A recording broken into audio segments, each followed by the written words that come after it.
This is RadioFire.com. Yours truly, Diamond K, in here. Thank you for joining me. Broadcasting from the Radio and Fire studios here in Baltimore, Maryland. Diamond K Morning Show. New episodes air daily, 9 a.m., by the way. Today's broadcast is brought to you in part by the upcoming reality show Chase the Dream Baltimore. See a group of fresh, talented artists trying to make it big in the city and beyond, with personalities as strong as their rhymes. Watch them navigate through life, love, and the entertainment business. Who will rise to the top on this journey to chase the dream? Visit Facebook.com/Chase the Dream now. Also, the 2017 Baltimore Music Awards nominations are now underway for this 7th annual red carpet event. Log on BaltimoreMusicAwards.com. Click vote to start with that and put your nominations in for whoever your picks are. Make sure you do that before October the 9th. The finalists will be announced October the 11th live on the Diamond K Morning Show. So if you want to get involved with that, now is the time to do that. As I said, BaltimoreMusicAwards.com. Now, this case right here that we're getting ready to talk about has been, it initially happened back in 2014. And so I'm gonna take you back down memory lane for a minute. If you remember, this was the incident that happened in Ohio where a 22-year-old man was in a Wal-Mart. Of course, we have Walmarts pretty much everywhere in this country. So he's in a Walmart with an item that they sell in Walmart. It was an air gun. And so he had this gun, black man, with this gun. Somebody, white, no doubt, somebody calls the police, tells the police that a black man is brandishing this weapon and pointing it at people and in this Walmart. So police come to the Walmart and gun him down. I mean, it's not, if you look at the surveillance footage, there's over 200 cameras in the Walmart in general. So it's caught from multiple angles. But they enter the Walmart and they shoot him. And he was on his cell phone, mind you, when it happened. So, but of course, what the normal thing that they say is that they were in fear for their life, and that's pretty much what happened. The feds announced earlier this week that they have ended their investigation of this fatal shooting in this Walmart store, and they say there's not enough evidence to charge the white officer that killed him. So the officer shot and murdered John Crawford III, August the 5th, 2014. Now, so they responded to this call of someone waving a rifle in this store in Beaver Creek. It's a suburb of Dayton, Ohio. So this is a open carry state. So even if he was carrying another weapon, even if he was carrying an actual weapon, they are permitted to openly carry firearms in Ohio. So, I mean, there's no way that this should have happened.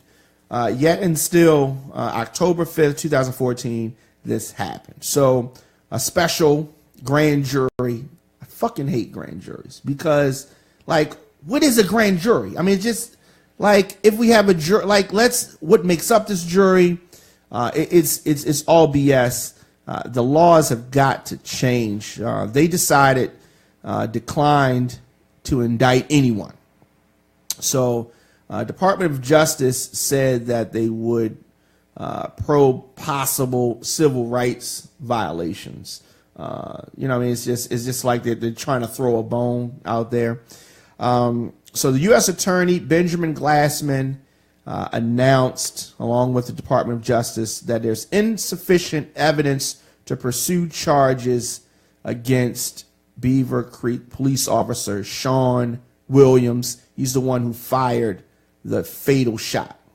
So they're saying, and I don't know how they can conclude this. Like, how can they do this with a straight face? Like, with a straight face, they can say that they analyze the video footage. Because here's the thing. There's video footage of the officers entering. There's video footage of the gentleman with the air gun.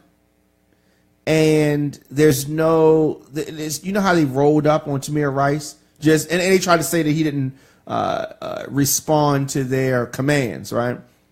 As with Tamir Rice, they rolled up and just started shooting. And that's the same thing that happened here. They rolled up and they just started shooting. And mind you, he wasn't pointing a weapon at them or anything like that. But they claim, the racists at DOJ claim, and this grand jury, that the investigators have analyzed this video footage using the resources at the FBI laboratory, blah, blah, blah, interviewed witnesses, and used an independent crime scene reconstruction expert in their review. Utter bullshit. But that's what happened. That's what happens. And it's happened so much that I fear that we have become desensitized to it. So let's flip it. Let's flip it a little bit. Let's say that let's say that the officer that killed and fired the fatal shot, the officer was black. Let's just say for argument's sake that Sean Williams was black. And the gentleman killed, John Crawford III, let's say that he was white. Will we still get the same result? Is this just an issue of the police and the government siding with the police in every instance, or is this an instance of race only? So if you flip the roles, then we get an indictment. What do you think about that? Do you think that they would have indicted a black officer who just rolled up and shot and killed a 22-year-old white guy? I'm going to say that they would have indicted the officer.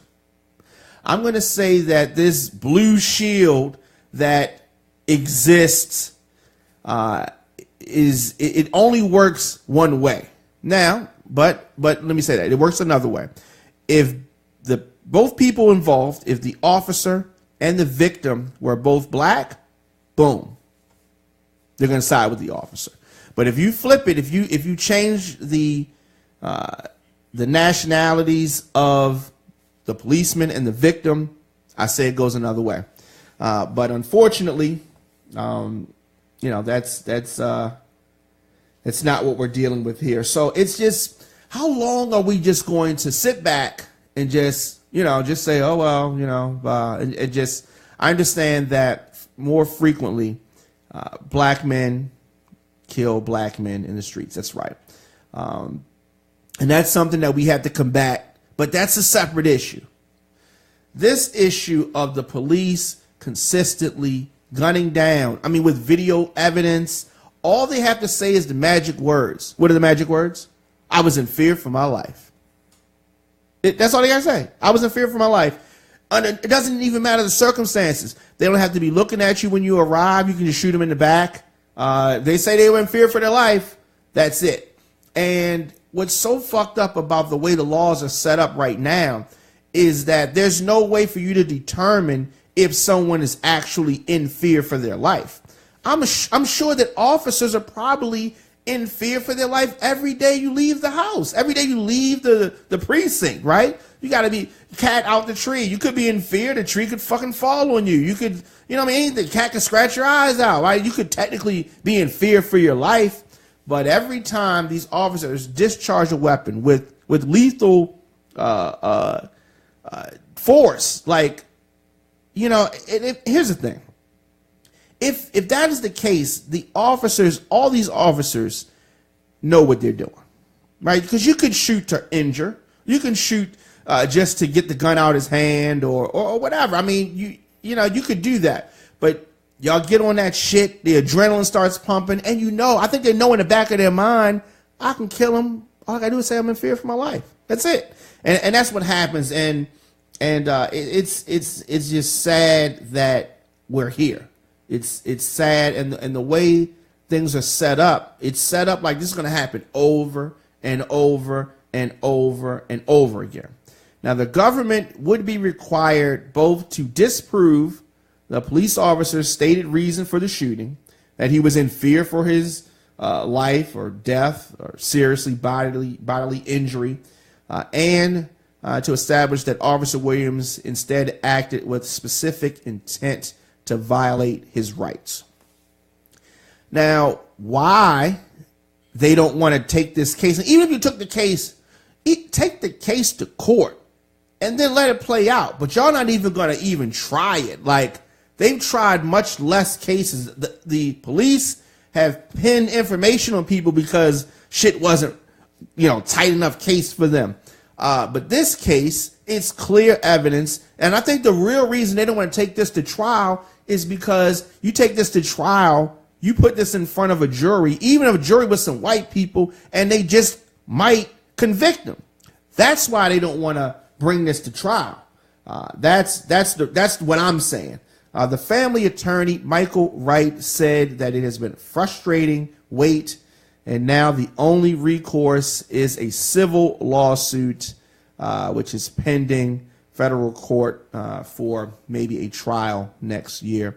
Obviously, the family is very upset.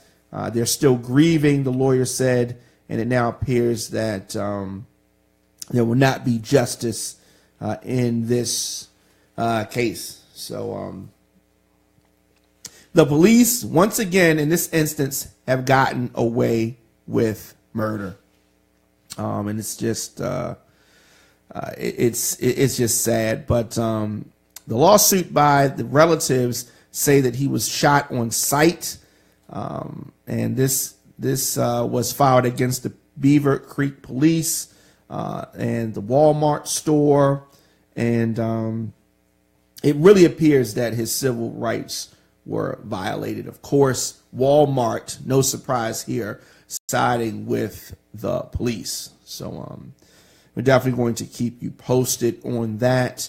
And we have got to stop just acting like this is okay. I know that it happens over and over again, and as fed up as people are with the treatment of black men at the hands of the police, we cannot let this just be the status quo. We have to be outraged and take it a step further. We have to either get the laws changed or, something else. Let us know your thoughts in the comment section. Instagram, Facebook, Twitter, at The Diamond K Show, at Radio on Fire. Department of Justice, and I use that justice word very loosely, refusing to charge cops for killing John Crawford III. No surprise there.